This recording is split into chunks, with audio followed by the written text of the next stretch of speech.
Okay, so you've started the lattice work. Yeah. On the top of it, so let's talk about that. Okay, well, I buy for the top a Pillsbury or store brand crust that you actually can roll out.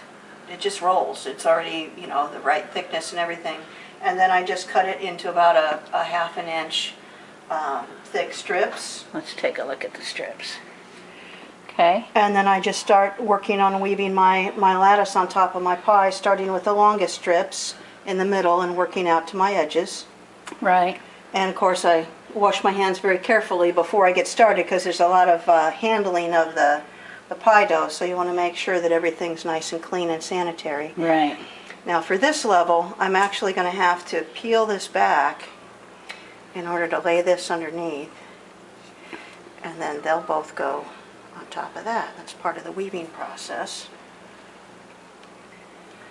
And then for this one over here, I want to be on top of these two, but under that one and this one, so I have to pull that back again. I try to leave about the same amount hanging over because I'm going to have to pinch that all in at the end with the dough that's underneath.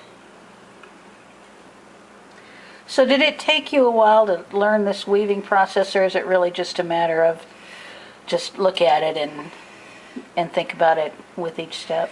I think for most people it's just look at it. I don't really think about it because this is how I was taught to do it growing up as a kid. So Yeah. It's pretty second nature to me. But it may not be for everybody. Oops, almost took the wrong one.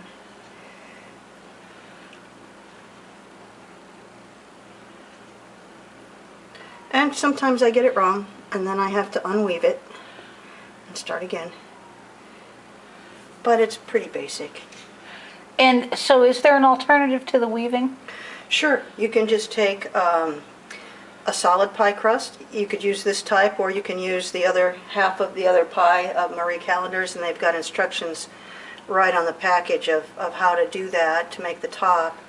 And then you do have to have some kind of a breathing for the pie, so whether you just cut some holes or you make a decoration of some kind, there's lots of choices with. Oh, so that's why people put like a little star cutout or something on top. Yeah, exactly, or whatever they choose as a decoration. It all works.